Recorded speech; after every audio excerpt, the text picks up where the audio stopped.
अगर यूजीसी के कानून से किसी को दिक्कत हो रही है, जो एक्ट में परिवर्तन किया गया है, कुछ नियम जो मजबूत बनाए गए हैं, तो सिर्फ उन लोगों को हो रही है जो शोषित वंचित लोगों को, दलित, पिछड़ा, आदिवासी वर्ग के लोगों को टारगेट करके जातिगत आधार पर उनके साथ भेदभाव करते थे कॉलेजों में और यूनिवर्सिटियों के अंदर।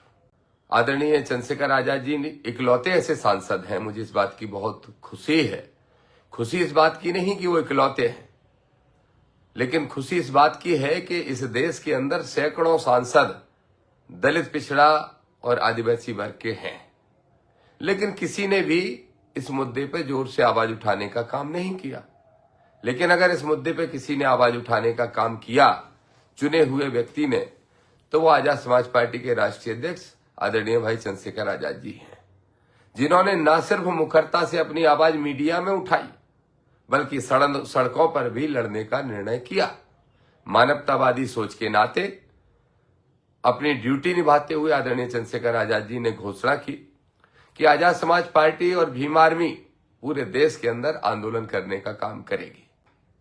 दिल्ली के जंतर मंतर पे आदरणीय चंद्रशेखर आजाद जी और सभी आजाद समाज पार्टी भीम आर्मी के नेता हजारों की संख्या में एकत्रित होंगे, जो इस देश में आरक्षण को खत्म करना चाहते हैं, जो इस देश में जाति के आधार पर ऊंचा नीचा, छोटा बड़ा मानते हुए भेदभाव करना चाहते हैं, उनको ठिकाने लगाने का काम जरूर हमारी पहली प्राथमिकता है। मेरा फिर सवाल है कि किस बात का विरोध? और ओबीसी के भाइयों, आप सबसे कहना चाहता हूं, आपको धन्यवाद देना चाहिए आजाद समाज पार्टी भीम आर्मी का, आदरणीय भाई चंद्रशेखर आजाद जी का। ये जो मुद्दा है, मैं फिर कह रहा हूं, बीजेपी ने तो निश्चित रूप से षड्यंत्र किया ही है, लेकिन कांग्रेस भी इस षड्यंत्र में शामिल है। आपने देखा होगा दिग्विजय सिंह जी के बेटे जयवर्धन का बयान कि हाँ, कानून गलत बना है, उसे वापस लेना चाहिए। आखिर ऐसा कानून बन कैसे सकता है? मेरे दुख सुख के साथियों, ध्यान रखो, एक धीरेन्द्र शास्त्री नाम का एक आडंबरी पाखंडी निकला था, एक यात्रा निकाल ले अपने तनखैया लोगों को लेके या अंधविश्वास में डूबे हुए लोगों को लेके निकला था, ये कहने के लिए कि इस देश को हम हिंदू राष्ट्र बनाएंगे। भारत के संविधान के टुकड़े करने के लिए, भारत के संविधान का जो प्रियम्बल है, प्रस्तावना है, उसी में लिखा है कि भारत पंथ निरपेक्ष है, लेकिन उसको कुचलते हुए, उसकी भावनाओं को कुचलते हुए इस देश के अंदर निकला। 3 राज्यों में गए धीरेन्द्र शास्त्री, तीनों राज्यों के मुख्यमंत्री, 2 राज्यों के मुख्यमंत्री और मध्य प्रदेश के मुख्यमंत्री भी पहुंच के उनके शरणम गच्छामी हो रहे थे, जिन्होंने उसी संविधान की शपथ ली जिस संविधान को तोड़ने का काम धीरेन्द्र शास्त्री कर रहे थे। उस संविधान की रक्षा के लिए हम निकलेंगे, पैदल चलेंगे। जैसे धीरेन्द्र ने यात्रा की, संविधान को तोड़ने की, संविधान को खत्म करने की, मनोविधान को लागू करने का एक प्रयास किया, हम फिर धीरेन्द्र शास्त्री की उस यात्रा का जवाब देते हुए पैदल मार्च करेंगे दतिया से ग्वालियर तक। आजाद समाज पार्टी भीम आर्मी को कमजोर मत समझिए। ये वो मुख्य विपक्षी दल नहीं है कांग्रेस की तरह, ये चुपचाप हाथ पे हाथ रख के घर बैठा रहेगा। अगर हमारे एक कार्यकर्ता को भी आंच आई तो ईंट से ईंट बजाने का काम हम साथी करेंगे, ये मैं स्पष्ट तौर पे आपको बताना चाहता हूं। धीरेन्द्र शास्त्री, अनिरुद्धाचार्य, प्रदीप मिश्रा और धीरेन्द्र शास्त्री के गुरु, उनका नाम भूल जाता हूं मैं, जाने कौन से जगत गुरु हैं, इन सारे लोगों को, पाखंडियों को, आडंबरियों को, इस मध्य प्रदेश की धरती से इनका आडंबर पाखंड उखाड़ के, ये बाबा साहब की भूमि है, बाबा साहब ने जन्म लिया है, इस भूमि को संविधान की भूमि बनाएंगे, ना कि आडंबर पाखंड की भूमि रहने देंगे। सम्मानीय साथियों, सभी को जय ज्योति, जय भीम, जय संविधान, जय भारत, जय मंडल, जय जोहार। साथियों, आज का जो फेसबुक लाइव है वो 2-3 विषयों को लेकर है। सबसे पहला विषय तो यूजीसी का है, दूसरा विषय उस संकल्प यात्रा का है जो बाबा साहब अम्बेडकर की स्टैच्यू को लगाने के लिए की जा रही है, तीसरा विषय निवाड़ी में हमारे भीम आर्मी के जिलाध्यक्ष को प्रशासन ने जो जेल में बंद कर रखा है उसको लेके। साथियों, यूजीसी के विषय पे पहले भी मैंने आपसे चर्चा की और बड़ी स्पष्ट मेरी और हमारे राष्ट्रीय अध्यक्ष आदरणीय सांसद चंद्रशेखर आजाद जी की, और मैं समझता हूं सभी अम्बेडकरवादी संविधानवादियों की सीधी सीधी राय है, और वो राय ये है कि यूजीसी का कानून किसी के भी विरोध में नहीं है। अगर यूजीसी के कानून से किसी को दिक्कत हो रही है, जो एक्ट में परिवर्तन किया गया है, कुछ नियम जो मजबूत बनाए गए हैं, तो सिर्फ उन लोगों को हो रही है जो शोषित वंचित लोगों को, दलित, पिछड़ा, आदिवासी वर्ग के लोगों को टारगेट करके जातिगत आधार पर उनके साथ भेदभाव करते थे कॉलेजों में और यूनिवर्सिटियों के अंदर। आदरणीय चंद्रशेखर आजाद जी इकलौते ऐसे सांसद हैं, मुझे इस बात की बहुत खुशी है। खुशी इस बात की नहीं कि वो इकलौते हैं, लेकिन खुशी इस बात की है कि इस देश के अंदर सैकड़ों सांसद दलित, पिछड़ा और आदिवासी वर्ग के हैं, लेकिन किसी ने भी इस मुद्दे पर जोर से आवाज उठाने का काम नहीं किया। लेकिन अगर इस मुद्दे पर किसी ने आवाज उठाने का काम किया, चुने हुए व्यक्ति ने, तो वो आजाद समाज पार्टी के राष्ट्रीय अध्यक्ष आदरणीय भाई चंद्रशेखर आजाद जी हैं, जिन्होंने न सिर्फ मुखरता से अपनी आवाज मीडिया में उठाई, बल्कि सड़कों पर भी लड़ने का निर्णय किया। मानवतावादी सोच के नाते अपनी ड्यूटी निभाते हुए आदरणीय चंद्रशेखर आजाद जी ने घोषणा की कि आजाद समाज पार्टी और भीम आर्मी पूरे देश के अंदर आंदोलन करने का काम करेगी। और उनकी इसी घोषणा को फॉलो करते हुए मैं धन्यवाद दूंगा भाई सुनील बैरसिया को, जो मध्य प्रदेश के भीम आर्मी के प्रदेश अध्यक्ष हैं। उन्होंने पहल करते हुए तुरंत कार्यक्रम घोषणा कर दी और आंदोलन की रूपरेखा तैयार करने के लिए सब साथी लग गए। दिल्ली में आदरणीय चंद्रशेखर आजाद जी के नेतृत्व में, उनके मुख्यत्व में इस आंदोलन का एक बड़ा रूप देखने को मिलेगा। दिल्ली के जंतर मंतर पे आदरणीय चंद्रशेखर आजाद जी और सभी आजाद समाज पार्टी भीम आर्मी के नेता हजारों की संख्या में एकत्रित होंगे, लेकिन वो कार्यक्रम हमारी पार्टी के दिल्ली प्रांत ने आयोजित किया है। आदरणीय चंद्रशेखर आजाद जी उसमें मुख्य अतिथि के रूप में रहेंगे और दिल्ली और उसके आसपास के क्षेत्र के जितने लोग हैं वो निश्चित रूप से वहां पहुंचने का काम करेंगे। लेकिन मेरे भाइयों, मेरे साथियों, सिर्फ एक आंदोलन से काम नहीं चलेगा। अगर हमारे राष्ट्रीय अध्यक्ष ने दिल्ली से इसका ऐलान कर दिया, इसकी शुरुआत कर दी, आगाज कर दिया, तो ये जरूरी है कि इनके इस आगाज को आगे बढ़ाया जाए। और इसके लिए 12 तारीख को जो कार्यक्रम भीम आर्मी मध्य प्रदेश की टीम ने घोषित किया, आजाद समाज पार्टी, भाई विनोद यादव अंबेडकर जी, भाई सत्येंद्र विद्रोही जी, भाई सुनील अस्ते जी, भाई अनिल गुर्जर जी और पूरी टीम आजाद समाज पार्टी के सभी साथी मिलकर उस कार्यक्रम को पूरी ताकत से एक एक कार्यकर्ता, एक एक साथी सफल बनाने का काम करें। साथ में भीम आर्मी के भी सारे जिम्मेदार पदाधिकारी, जिम्मेदार साथी, आप सबसे भी ये अपेक्षा है कि इस आंदोलन में पूरी ताकत से बढ़ चढ़ के हिस्सा लें। सिर्फ ये ना सोचें कि मैं पहुंच गया, मेरे साथ 2 लोग पहुंच गए और जिम्मेदारी पूरी हो गई। नहीं भाइयों, यहां पे हमें बहुत बड़ी संख्या में अपनी ताकत दिखानी होगी। इस बात का ध्यान रखें आप सब साथी कि चाहे प्रशासन के लोग हों, चाहे सरकार में बैठे लोग हों, जब भी आजाद समाज पार्टी भीम आर्मी का कॉल होता है तो वो उसे बहुत गंभीरता से लेते हैं। इसलिए कोई भी आयोजन, कोई भी कार्यक्रम हमें छोटी संख्या में, छोटी मात्रा में नहीं करना चाहिए। हमारा हर एक कार्यक्रम पूरी ताकत के साथ हजारों की भीड़ में होना चाहिए, हजारों की संख्या में होना चाहिए। जहां तक इस मुद्दे की बात है, मैं स्पष्ट तौर पर पहले कर चुका, मैं देख रहा हूं बहुत सारे मीडिया के लोग भी जुड़े हैं, कमेंट भी कर रहे हैं। देखिए मेरे साथियों, मीडिया के साथियों, आपको स्पष्ट तौर पर कह दूं, आदरणीय चंद्रशेखर आजाद जी हो, भाई विनय रतन जी हो, चाहे दामोदर यादव मंडल हो और चाहे हमारी पार्टी का, प्रदेश का, देश का कोई भी नेता हो, आजाद समाज पार्टी भीम आर्मी किसी जाति, किसी वर्ग की विरोधी नहीं है, किसी धर्म की विरोधी नहीं है, किसी समुदाय की विरोधी नहीं है। लेकिन जो मानवतावादी सोच को खत्म करना चाहते हैं, जो इस देश में आरक्षण को खत्म करना चाहते हैं, जो इस देश में जाति के आधार पर ऊंचा नीचा, छोटा बड़ा मानते हुए भेदभाव करना चाहते हैं, उनको ठिकाने लगाने का काम जरूर हमारी पहली प्राथमिकता है। और वो ठिकाने लगाने का तरीका भी हमारा संवैधानिक है। आंदोलन करना, अपनी शक्ति दिखाना, सरकारों पर दबाव बनाना और संविधान के हित में, जन के हित में जो जरूरी कदम है वो उठाना और उनसे मांगे पूरी करवाना, वही काम हम सब साथी कर रहे हैं। आखिर मैं फिर पूछना चाहता हूं, क्या कारण है, क्यों यूजीसी बिल का कोई विरोध कर रहा है? मैंने पहले ही समझाया था, जैसे संतोष वर्मा जी आईएएस हैं, उनके मामले में समझाया था कि मान जाओ मनुवादियों, नहीं तो बात निकलेगी तो दूर तलक जाएगी, आप कुछ नहीं कर पाओगे। और नहीं कर पाए कुछ, और नहीं कर पाओगे, फिर ये सच्चाई पे आना पड़ेगा। ये देश बहुजनों का है भाई। इस देश में रहने वाली 90% आबादी, बल्कि 90 नहीं, मैं तो कहता हूं 1% लोग मनुवादी है, बकाया सब संविधानवादी है, प्रत्यक्ष और अप्रत्यक्ष रूप से। लेकिन सबको प्रत्यक्ष रूप से संविधानवादी बनना पड़ेगा। आडंबर, पाखंड, अंधविश्वास, इन सब से बाहर है जब हमारे लोग निकलेंगे तो सिर्फ और सिर्फ संविधानवादी बनेंगे। मेरा फिर सवाल है कि किस बात का विरोध।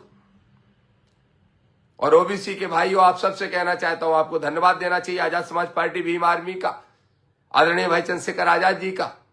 ये जो मुद्दा है, मैं फिर कह रहा हूं, बीजेपी ने तो निश्चित रूप से षड्यंत्र किया ही है, लेकिन कांग्रेस भी इस षड्यंत्र में शामिल है। आपने देखा होगा दिग्विजय सिंह जी के बेटे जयवर्धन का बयान कि हाँ कानून गलत बना है, उसे वापस लेना चाहिए। आखिर ऐसा कानून बन कैसे सकता है? देखा आपने, एक वीडियो वायरल हुआ उनका। इससे समझ में आता है कि इन सबकी सोच है क्या। इन सबको सबक सिखाना मेरे भाइयों, ओबीसी के भाइयों, आप समझो, अगर ओबीसी के भाइयों का किसी ने साथ देने का काम किया इस देश के बड़े नेताओं में, तो आदरणीय भाई चंद्रशेखर आजाद जी ने किया। इसके लिए हम उनको ओबीसी का होने के नाते धन्यवाद भी देते हैं और हमारे ओबीसी के भाइयों से कहते हैं कि जागो। कब तक आडंबर पाखंड के शिकार बने रहोगे? कब तक मनुवादियों की बातों में आते रहोगे? कब अपने भाइयों को गले लगाओगे? अपने भाइयों को गले लगाओ और हर हाल में यूजीसी एक्ट पे जो संशोधन हुआ है उसको हमें कायम रखना है। हमारे सारे साथी उस तैयारी में लग जाएं। मैं आपसे सबसे आग्रह करता हूं, आप सबसे कहना चाहता हूं, पूरी ताकत के साथ लग जाइए और 12 तारीख को ताकत दिखा के इस कार्यक्रम को सफल बनाइए। मध्य प्रदेश की सरकार को संदेश जाना चाहिए और मध्य प्रदेश की सरकार के माध्यम से, यहाँ के राज्यपाल महोदय के माध्यम से देश की सरकार को भी संदेश जाएगा कि यूजीसी बिल पे ईंट से ईंट बजाने का काम भीम आर्मी आजाद समाज पार्टी के लोग मध्य प्रदेश में करेंगे। इसलिए मैं धन्यवाद देता हूं अपनी भीम आर्मी के सभी साथियों को, जो उन्होंने पहल की और समय के रहते पहल कर ली। उसकी तैयारी में बड़ी संख्या में हम सारे लोग भोपाल में पहुंचे। स्थान भाई सुनील बैरसिया और सत्येंद्र विद्रोही जी आपको बता देंगे, बैरसिया जी, विद्रोही जी दोनों बता देंगे, और स्थान लगभग तय हो गया है। लेकिन आप सब लोग एकत्रित होंगे और हम चलेंगे, राजभवन के तरफ चलेंगे, मुख्यमंत्री का घेराव करने जाएंगे और ये संदेश देंगे कि किसी भी कीमत पे यूजीसी के बिलों में जो संशोधन हुआ है उस पर स्टे बर्दाश्त हम नहीं करेंगे। अगली जो सुनवाई है कोर्ट में, अभी कोर्ट ने डिसीजन नहीं दिया, सिर्फ स्टे दिया। अब सोचो जरा, अगर 3% लोग आंदोलन करके स्टे करा सकते हैं तो 90% से अधिक आबादी वाले हम बहुजन भाई क्या स्टे को हटवा नहीं सकते? 3% लोग अगर आंदोलन करके स्टे करवा सकते हैं यूजीसी के नियमों पे, तो मेरे बहुजनों फिर से सोचो, 90% से अधिक आबादी रखने वाले क्या उस स्टे को नहीं हटवा सकते? न्यायपालिका तक हमारी आवाज पहुंचेगी, सुप्रीम कोर्ट तक हमारी आवाज पहुंचेगी। आप सब साथियों को यूजीसी बिल के लिए कमर कस लेना है और 12 तारीख के कार्यक्रम को पूरी ताकत से सफल बनाने का काम सब साथियों को करना है। यह मेरा आप सबसे कहना है। दूसरा जो विषय है संकल्प यात्रा का, देखिए ये संकल्प यात्रा दामोदर यादव या चंद्रशेखर आजाद जी की यात्रा नहीं, ये आजाद समाज पार्टी या सिर्फ भीम आर्मी भर की यात्रा नहीं, ये तो हमारा प्लेटफॉर्म है हम काम करने का, सेवा करने का, संविधान को बचाने की लड़ाई लड़ने का एक हमारा जो प्लेटफॉर्म है, जिसको जो हमारा आधार है, जो हमारी पहचान है, उसके माध्यम से हम कर रहे हैं। लेकिन ये लड़ाई तो उनकी भी है जो संविधान को मानते हैं और दूसरे दलों में बैठे। एक बड़ा सवाल है, फिर से मैं कांग्रेस को कटघरे में खड़ा करूंगा। लोग बार बार बोलते हैं कि कांग्रेस को आप कटघरे में खड़ा करते हो। बताओ जरा कांग्रेसियों, बाबा साहब की स्टेच्यू नहीं लगी, बाबा साहब के पुतले जलाने की कोशिश हो रही, बाबा साहब के पोस्टर फाड़े जा रहे हैं ग्वालियर में। उसके बाद कांग्रेस क्या कर रही है? क्या कर रही है कांग्रेस? क्यों हाथ पे हाथ रख के बैठी? मैं तो हमारे विचारधारा के एक नेता है आदरणीय बरैया जी, उनसे कहूंगा कि आप जिस कांग्रेस में बैठे हैं, मैं उम्मीद नहीं कर सकता कि उस कांग्रेस को ऐसा मौन रहने देंगे बाबा साहब के मामले में। लेकिन वो भले ही मौन रहे, हम मौन नहीं रह सकते। इसलिए हमने तय कर लिया है मेरे साथियों, जो संकल्प यात्रा बाबा साहब की दीक्षा भूमि से ये संकल्प लेके हमने शुरू की थी कि हर हाल में ग्वालियर हाईकोर्ट परिसर में बाबा साहब की स्टेच्यू लगे, उसको आगे बढ़ाते हुए हम दूसरा चरण करने जा रहे हैं, जिसकी शुरुआत 14 तारीख से भोपाल से होने वाली है और भोपाल से होके और 19 तारीख को पिछोर तक जाएगी। उसमें एक संशोधन जरूर हम लोगों ने किया, ये 20 तारीख तक जाने वाली थी सागर के राहतगढ़ तक, लेकिन उसको हमने संशोधित करके पिछोर में दूसरा चरण पिछोर में समाप्त करने का निर्णय लिया है। हम सब साथियों ने, कोर टीम के साथियों ने ये निर्णय लिया है मिलके कि उस यात्रा का दूसरा चरण हम पिछोर में समाप्त करें और तीसरा चरण पूरा बुंदेलखंड के लिए रखें, जिसमें सागर भी होगा, टीकमगढ़ भी होगा, छतरपुर भी होगा, निवाड़ी भी होगी, दतिया भी, ये सारे जिले उसमें शामिल होंगे और हो सकता है दिनारा भी उसमें शामिल हो। ये दूसरा चरण, तीसरा जो चरण होगा वो भी बहुत जल्द घोषित किया जाएगा और वो जो चरण होगा वो तीसरे चरण तक हम वाहनों से यात्रा करेंगे, लेकिन जो चौथा और निर्णायक चरण होगा जिसकी तैयारी के लिए मैं पहुंच रहा हूं ग्वालियर। आजाद समाज पार्टी के प्रदेश अध्यक्ष भाई सत्येंद्र विद्रोही जी ने प्रदेश की बैठक बुलाई है तैयारियों को लेके। मैं उस बैठक में पहुंच रहा हूं 8 फरवरी को। भाई विनोद अम्बेडकर जी भी पहुंच रहे हैं और हम सारे साथी मिलके वहां समीक्षा करके बैठक की करके तैयारी करेंगे यात्रा की और 12 तारीख को होने वाले आंदोलन की भी तैयारी करेंगे। और दोनों तैयारियों के बाद जो यात्रा का अंतिम चरण होगा वो होगा 11 तारीख से दतिया से और 11 तारीख से 11 मार्च से और मार कांसीराम साहब की जयंती तक चलेगा 15 मार्च तक। लेकिन वो कार्यक्रम पैदल मार्च होगा। मेरे भाइयों ध्यान रखो, मेरे अम्बेडकरवादी साथियों ध्यान रखो, मेरे दुख सुख के साथियों ध्यान रखो। एक धीरेन्द्र शास्त्री नाम का एक आडंबरी पाखंडी निकला था एक यात्रा निकालने अपने तनखैया लोगों को लेके या अंधविश्वास में डूबे हुए लोगों को लेके निकला था, ये कहने के लिए कि इस देश को हम हिंदू राष्ट्र बनाएंगे। भारत के संविधान के टुकड़े करने के लिए भारत के संविधान का जो प्रियम्बल है, प्रस्तावना है, उसी में लिखा है कि भारत पंथ निरपेक्ष है। लेकिन उसको कुचलते हुए, उसकी भावनाओं को कुचलते हुए इस देश के अंदर निकला। 3 राज्यों में गए धीरेन्द्र शास्त्री, तीनों राज्यों के मुख्यमंत्री, 2 राज्यों के मुख्यमंत्री और मध्य प्रदेश के मुख्यमंत्री भी पहुंच के उनके शरणम गच्छामी हो रहे थे, जिन्होंने उसी संविधान की शपथ ली जिस संविधान को तोड़ने का काम धीरेन्द्र शास्त्री कर रहे थे। उस संविधान की रक्षा के लिए हम निकलेंगे, पैदल चलेंगे। जैसे धीरेन्द्र ने यात्रा की, संविधान को तोड़ने की, संविधान को खत्म करने की, मनुविधान को लागू करने का एक प्रयास किया, हम फिर धीरेन्द्र शास्त्री की उस यात्रा का जवाब देते हुए पैदल मार्च करेंगे। दतिया से ग्वालियर तक जाएंगे, चाहे हजारों हो जाए, चाहे लाखों हो जाए, और वहां पहुंच के बाबा साहब की स्टेच्यू की स्थापना करने का काम करेंगे। मैं साफ साफ कहना चाहता हूं मध्य प्रदेश की सरकार से, बेहतर होगा कि 14 तारीख के पहले, 14 मार्च के पहले स्टेच्यू लगवाने का काम आप कर दें। ऐसी स्थिति ना बने कि हम अम्बेडकरवादी, हम संविधानवादी साथियों को स्वयं बाबा साहब की स्टेच्यू लगाने के लिए ग्वालियर पहुंचना पड़े।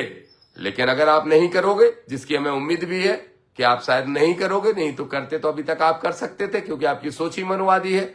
और अगर आपकी सोच अम्बेडकरवादी है, आदरणीय मोहन यादव जी, आपसे भी कहना चाहता हूं, अगर वास्तव में आपको याद है वो शपथ जो संविधान की लेके आप बैठे थे, और वास्तव में वो संविधान याद है जिसकी वजह से आप उस कुर्सी पर बैठे हो, तो उन्हीं संविधान निर्माता के सम्मान के लिए 14 मार्च के पहले बाबा साहब की स्टेच्यू लगाने का काम करो। वर्ग संघर्ष की स्थिति ना बने। आजाद समाज पार्टी भीम आर्मी ने हमेशा इस बात का ध्यान रखा, हमारे सब साथियों ने इस बात का ध्यान रखा कि वर्ग संघर्ष की स्थिति ना बने। बाबा साहब का इतना अपमान देखने के बाद भी अगर हम घर बैठे रहे तो फिर हम लोग संविधानवादी नहीं कहलाएंगे। इसलिए दतिया से 11 तारीख से फिर जब पैदल चलेंगे तो मुझे पूरी उम्मीद है कि हजारों नहीं लाखों लोग शामिल होंगे और पहुंचेंगे नीला झंडा जय भीम का लेके और गाड़ने का काम करेंगे ग्वालियर में। और हाई कोर्ट परिसर के अंदर जहां बाबा साहब की स्टेच्यू लगना है, जो स्ट्रक्चर बन के तैयार है वहीं पर, और जो मूर्ति बन के तैयार है वही मूर्ति की स्थापना करने का काम करेंगे। और ये संविधान की जीत होगी, ये इस भारत देश की जीत होगी, ये इस देश के अंदर मानवता की जीत होगी। जो जीत पाने के लिए जो हमने प्रयास शुरू किया है उसमें सबका सफलता मिलेगी, सबका सहयोग मिलेगा, सबके सहयोग से सफलता मिलेगी, ये मुझे पूरी उम्मीद है। मैं 8 तारीख को आ रहा हूं, 8 फरवरी को हमारे प्रदेश बॉडी ने आजाद समाज पार्टी की जो बैठक रखी है, उस बैठक में हम सारी तैयारियां करेंगे और सारे पत्रकार साथियों से भी चर्चा करेंगे और कहेंगे प्रशासन के लोगों से, ग्वालियर के कलेक्टर से, ग्वालियर के एसपी से, कि आपको दोनों अधिकारियों को, जो जिम्मेदार अधिकारी हो, हम हर बार इस बात का ध्यान रखते हैं। आप जब आग्रह करते हो तो हम हर बार उस बात का ध्यान रखते हैं कि वहां वर्ग संघर्ष की स्थिति ना बने। लेकिन हम भी आपसे अपेक्षा रखते हैं कि वहां वर्ग संघर्ष की स्थिति पैदा करने वाले लोगों पे, बाबा साहब का अपमान करने वाले लोगों पे एनएसए की कार्रवाई करें और उनको जेल भेजने का काम करें। मैं एक बात भूल गया, लोग कह रहे हैं कि जो यूजीसी बिल आया है वो भेदभाव पैदा करेगा, जातिगत मिसयूज होगा। अरे भाइयों, मिसयूज की दुहाई तो एट्रोसिटी एक्ट में भी दी जाती है कि मिसयूज होता है। मिसयूज की दुहाई तो वो महिलाओं के लिए जो प्रोटेक्ट करने के लिए, ससुराल के लिए, जो ससुराल में रहती हैं, और जो दहेज एक्ट से लेके जो सारे कार्रवाइयां होती हैं उसमें भी दी जाती है। तो क्या एट्रोसिटी एक्ट खत्म कर दिया जाए? तो क्या महिलाओं का जो सुरक्षा कवच है उसको भी खत्म कर दिया जाए? अरे यहां तक कि लोग रेप वाले केस में भी ये कहते हैं कि मिसयूज हो जाता है, तो क्या उसको भी खत्म कर दिया जाए? इसी तरीके से यूजीसी बिल बना है और उसको किसी कीमत पे कोई परिवर्तन नहीं किया जाएगा। साथ में एक बात और कहना चाहता हूं, ये यूजीसी का विरोध करने वाले सुन लो नेताओं, या यूजीसी के बिल पे मौन रहने वाले सुन लो नेताओं, पिछड़े वर्ग के लोगों, ये जो यूजीसी का विरोध है ये यूजीसी बिल का नहीं, ये ओबीसी का विरोध है। और ओबीसी का विरोध करने वालों को ओबीसी के लोग जरूर सबक सिखाने का काम करेंगे। हम जब ग्वालियर पहुंचेंगे तो उस दिन भी हम ये संदेश देंगे 8 फरवरी को कि यूजीसी में कोई परिवर्तन दोबारा ना किया जाए। हम सब यूजीसी के सपोर्ट में हैं। इसके साथ एक और विषय है जो निवाड़ी में हमारे भीम आर्मी के जिलाध्यक्ष हैं जिनको जेल भेज दिया। मैं धन्यवाद दूंगा भीम आर्मी के प्रदेश अध्यक्ष जी को, भाई बैरसिया जी को। उन्होंने आह्वान किया और बड़ा आंदोलन करने का काम किया। वहां के प्रशासन ने अपील की, वादे किए कि निष्पक्ष कार्रवाई करेंगे और ऐसी रिपोर्ट लगाएंगे और वो जल्दी बाहर आएंगे जो जिलाध्यक्ष हैं हमारे, लेकिन आज तक नहीं हुआ। मैं फिर ये स्पष्ट तौर पे कह देना चाहता हूं, सुन ले निवाड़ी जिला का प्रशासन, वहां के कलेक्टर एसपी सुन लें, तत्काल प्रभाव से हमारी पार्टी के नेताओं से संपर्क करके और जो आवश्यक कार्रवाई है हमारे साथी को बाहर निकालने की, और साथी को उस केस में अगर झूठा फंसाया गया है जो कि हमें जानकारी है तो उससे निकालने की, अन्यथा हम आएंगे आंदोलन करने। पिछली बार मैं नहीं आ पाया था, लेकिन इस बार सुनील बैरसिया के साथ, सत्येंद्र विद्रोही के साथ, विनोद अंबेडकर के साथ, सुनील अस्ते के साथ, अनिल गुर्जर के साथ और सब साथियों के साथ दामोदर यादव भी पहुंचेगा। स्पष्ट तौर पर मैं बता रहा हूं। इसलिए निवाड़ी के अधिकारियों से, खासतौर पर प्रशासन के लोगों से, पुलिस प्रशासन के लोगों से, डीजीपी महोदय भी सुन लें, वहां के आईजी साहब भी सुन लें, जो भी अधिकारी हैं सब सुन लें। वहां पे गलत कार्रवाई हुई है और ये आपकी पुलिस ने भी माना है, तो उस कार्रवाई में सुधार करते हुए तत्काल प्रभाव से हमारे साथी को उस केस से निकालने का काम करें और जो भी उस प्रक्रिया से गुजरना है उस प्रक्रिया को कंप्लीट करें। लेकिन ये ना सोचें हमारे उस भाई के घर में 24 तारीख को शादी है। आज ही हमारे प्रदेश उपाध्यक्ष का फोन आया था, 24 तारीख को अगर शादी है और उसके पहले निकालने का अगर वादा किया गया था तो निकालिए, नहीं तो 24 तारीख के ही पहले हम बहुत बड़ा आंदोलन करने का काम करेंगे। आजाद समाज पार्टी भीम आर्मी को कमजोर मत समझिए। ये वो मुख्य विपक्षी दल नहीं है कांग्रेस की तरह कि चुपचाप हाथ पे हाथ रख के घर बैठा रहेगा। अगर हमारे एक कार्यकर्ता को भी आंच आई तो ईंट से ईंट बजाने का काम हम साथी करेंगे। ये मैं स्पष्ट तौर पे आपको बताना चाहता हूं। इसलिए मैं फिर कह रहा हूं, आदरणीय डीजीपी साहब सुन लें और वरिष्ठ अधिकारी सुन लें मध्य प्रदेश की पुलिस के, तत्काल प्रभाव से निवाड़ी के एसपी को सूचना करें और उसमें तुरंत जो अपेक्षित कार्रवाई है, जिसका वायदा किया गया था हमारे प्रदेश अध्यक्ष से, उस कार्रवाई को पूर्ण करें। इन 3 विषयों के लिए आपके बीच में मैं चर्चा करने के लिए आया था। एक बात और अपनी तरफ से कह देना चाहता हूं, मेरे साथियों, 2028 के अंदर विधानसभा के चुनाव है। आज हम जब सरकार से लड़ते हैं, ये बात सत्य है कि मुख्य विपक्षी दल कहीं दिखाई नहीं देता। ग्वालियर संभाग हो, चंबल संभाग हो, सागर संभाग हो, भोपाल के आसपास का संभाग हो, यहां तक कि मालवा भी क्यों ना हो, अगर जनहित के मुद्दों पर संविधान की रक्षा करते हुए कोई लड़ाई लड़ने का काम कर रहा है तो मुख्य विपक्षी दल कांग्रेस नहीं, सिर्फ आजाद समाज पार्टी भीम आर्मी के नौजवान क्रांतिकारी साथी कर रहे हैं। ऐसे ही लड़ाई को जारी रखिए। मुझे पूरी उम्मीद है, मुझे पूरा विश्वास है कि जब 2028 के अंदर विधानसभा का चुनाव आएगा मेरे साथियों, तो आदरणीय भाई चंद्रशेखर आजाद जी के नेतृत्व में उत्तर प्रदेश में तो हम बहुत अच्छे परिणाम 2027 में लाएंगे ही, लेकिन उन्हीं आदरणीय चंद्रशेखर आजाद जी के नेतृत्व में इस मध्य प्रदेश के अंदर भी हम बहुत बेहतरीन रिजल्ट निकाल के लाएंगे।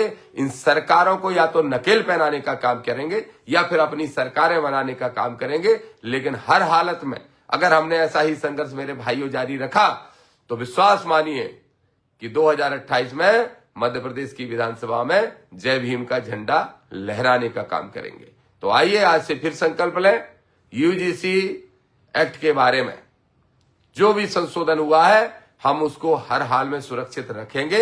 हम 90% लोग उसके फेवर में, उसके लिए 12 तारीख के आंदोलन में बढ़ चढ़ के हिस्सा लेंगे। एक एक साथी सैकड़ों लोगों को लेकर आने का काम करें, ये मैं आप सबसे कहना चाहता हूं। जो संकल्प यात्रा नागपुर दीक्षा भूमि से शुरू हुई है और जो ग्वालियर हाईकोर्ट तक जाना है, उसका पूरा कार्यक्रम आपके बीच में, उसको पूरी ताकत से सफल बना, एक एक सभा को, एक एक नुक्कड़ सभा को, एक एक रैली को सफल बनाने का काम करें और चलो ग्वालियर के नारे के साथ एक आगाज करने का काम करें।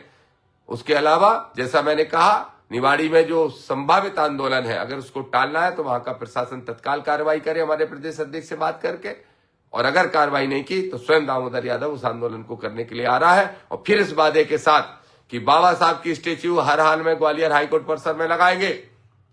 धीरेन्द्र शास्त्री, अनिरुद्धाचार्य, प्रदीप मिश्रा और धीरेन्द्र शास्त्री के गुरु, उनका नाम भूल जाता हूं मैं, जाने कौन से जगत गुरु हैं, इन सारे लोगों को, पाखंडियों को, आडंबरियों को, इस मध्य प्रदेश की धरती से इनका आडंबर पाखंड उखाड़ के, ये बाबा साहब की भूमि है, बाबा साहब ने जन्म लिया है, इस भूमि को संविधान की भूमि बनाएंगे, ना कि आडंबर पाखंड की भूमि रहने देंगे।